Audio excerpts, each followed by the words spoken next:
All right, welcome back here to the second half. A little late in rejoining the act, but that's okay.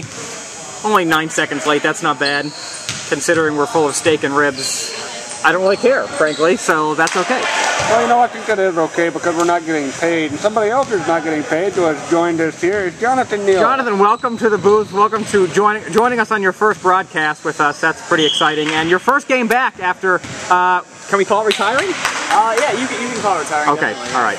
Now, is this a Brett Favre kind of retirement, or is this a, let's see, who else retired for good? I can't think. This is Jared Helms kind of retirement. Let's put it that way. This would be considered a Jared Helms retirement. Oh, wow. Okay, well. So permanently stepping out of the game there. Now, Jared retired after making 16 straight points in volleyball. What was the tipping point for you?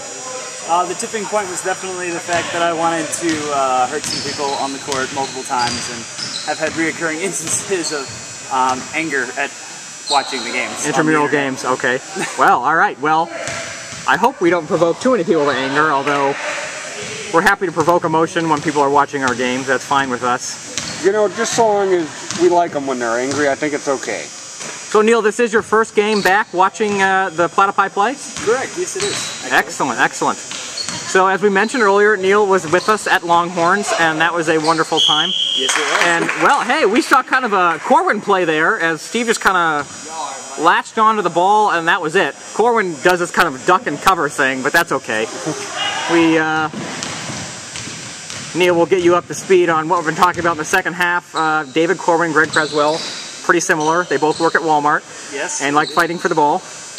Yes. So, yes. So, we're also talking about how we may have Dean Morgan and other faculty and staff join us. And what we didn't tell them was it was all wrapped up in you. You specialize in faculty and staff impersonations. Interestingly enough, so does your roommate, but he is playing in this game, I believe. Is he? Yes, he is. There's Drew Pilgrim. Drew Pilgrim on the court right now. I can never recognize him because he doesn't wear his glasses, and this week he's shaved, so we're just kind of at a loss here. Plus, being up this high, we're kind of at a triple disadvantage, but that's okay. That's true. You know, when he shaves, some people say he looks a little bit like a really short version of Weird Al Yankovic. Well, that's very possible. That would be accurate. Now, Neil, you went to these auditions just trying it for fun. You really didn't expect it to go too far, but I understand you got a few laughs. I did, yes. Tell us about how the auditions went. Well, at first they really didn't think I was that funny. This is Dean Morgan. They just kind of gave me some cold stares.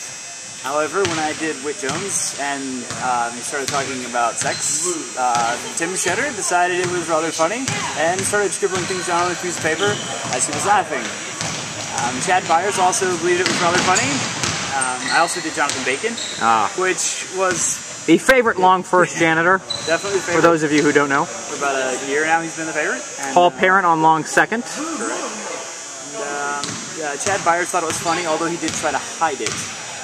And you know, talking about emotionally provoking people, you should see Jonathan Bacon cleaning one of our bathrooms. Let me just that's true, throw that out there. That is an experience for everyone. Definitely an experience, especially when people leave things in the shower. That's he gets riled up a lot. So Neil, we know you're full of steak, and this is your first game back. It's a little overwhelming, but would you give us the pleasure of entertaining with a few of your impersonations? Sure. Okay, well, you know, choose whatever one you want, and we can maybe try and guess who it is if that's okay. Okay. It's any particular subject or just basketball? Or... Well, keep in mind this is a family show, so if doing Whit Jones, we need to keep it maybe PG rating. We're a family show? Well, there are families that watch. I guess that's true. Our families watch. And more importantly, parents that watch. So that's very true. Happy Valentine's Day to all our parents. Yes. Well, Neil, whenever you're ready, as we watch the game, 15:51 to play here, 32-12. We're still waiting for that amazing Platypi second half comeback, which we saw last week. So far, not really a sign. We do see Brian getting a little frustrated, we but might okay. be waiting for a while. We're gonna silence ourselves here and just let Neil take over, nice and loud, so everyone can hear you.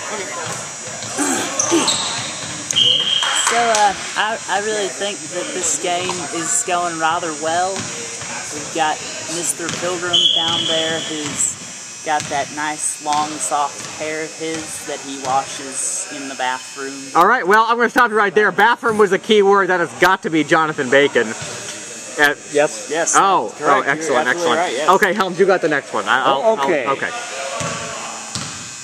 Students, I was just wondering if y'all might concede to telling me who's from what state down there. You know, I just wonder. I thought he looks foreign to me. I just wonder where he might be from. Any guesses, Helms? Well, you know, since I can't understand a single word that this man is saying, I'm guessing that has to be our beloved Dean Morgan. Oh, absolutely. Beloved, correct, the key yes. word. We do not do this out of malice. We do not. Or disrespect. Dean Morgan is the light of our life here as students. Light of our student life. Yes, definitely. That's a good way of putting Literally. it. Hey, we have light of our student life. You know what? We should put that on our class T-shirt. We are gonna use that in the future, I do believe. And you know, we need to go over steaks more often. But we really do. It does good things for you. It does fabulous things. You know, if we do it before every game, we might not have any money, and Cora might not be able to move. But if we pace ourselves, that much anyway, so well, that's true. And to wait for the... and when he does move, he ends up breaking his ankle, so he's in a no-win situation. You know, this wait for the platypi comeback is starting to look a lot like our wait to get into Longhorn. Well, that's something we didn't talk about. It is Valentine's Day, which we did mention, 2-hour wait, and that was with calling ahead, although completely worth it. And you know what? Some of us won't remember that wait. Wink, wink, you know who I'm talking about. But that's okay. Well, we should probably start talking about things that we can't actually talk about. That's true. This is not stuff we can confirm anymore. We're just kind of trying not to spill the beans. Because spilt beans aren't any good. Because, you know, the light of our student life takes no qualms with putting the bushel on our fun. So that is true. So, Neil, while we've got you up here, I have to ask, how do you feel about the South American country of Argentina? That's not nice, Jared. That's rather mean-spirited, actually. And what do you think of rumors that the uprising we've seen in the Middle East could be moving to South America? I don't like you anymore. Well, I think we might have just lost our guest. Well, that's unfortunate. We got to be nice to our guests. We expect to get Arnold on here on Thursdays. We better stop it right there. That's true. I was actually on the phone with Arnold during halftime, and he's very excited to get on here. You know, he's getting older, and I don't think his acting career is going to pick up quite the way he was hoping. Of course, his governorship is over, and he can't really run for president. Unfortunately. I'm not really sure why. Well, you know, something in the Constitution, which I'm not going to get into now. You know, we do that enough during the school hours. And now it's just about, you know, steak and basketball, so... You know, if only we had steak while we were watching basketball, that might be what heaven is like. Well, we'll have to try that sometime. Longhorns does have carry-out, by the time we get it back here, it's going to be cold, so... That's true, and there's not a microwave in this gym, although with the way the lights buzz, they might be nuclear. There is a microwave from the 1960s in our kitchen, but, you know, if we use that, that's one thing about that microwave. Remember to shut it off before you open it, or the radiation will kill you. Yes, it will. That thing does not shut off when you open it, and it's on, so... And that's a little bit scary, Great, and sometimes I have nightmares about that. Well, I've only been in the long kitchen several times, and it's not a pleasant experience.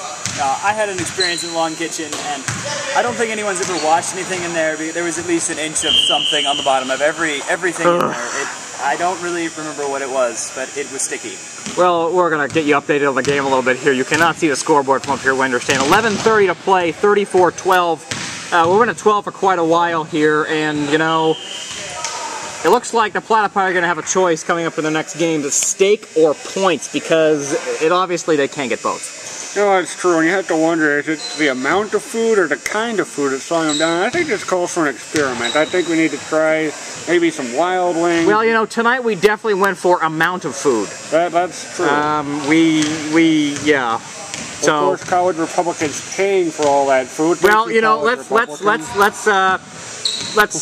unconfirmed. We're not confirmed. We're not going to confirm that. You mean that. it was the Democrats that paid for it? Well, you know, again, unconfirmed. We're just going to leave that one alone. You know, Grayton, I feel like I'm relapsing into my old habits of saying things that I can't confirm. Well, let's not do that. I might have to go to one of those AA kind of meetings and get in a 12-step program. You know who else might need to go to an AA meeting soon? Wink, wink. We're going to leave that one alone. All right, last possession here, and we need a break, believe me, before we put our foot in our mouths. Listen, I can't eat anything else tonight or I'm going to explode, so we're going to go to a break here. Foot. No, 10 minutes to play in this game, 36-12. We're still at 12, yes, it's true, which incidentally was the score of the first half of last week's game when the Platypi came back and scored like 40 points. So we're still expecting great things, and we're expecting them, in much greater numbers now that we're only a fourth of this game left to go. We'll be right back.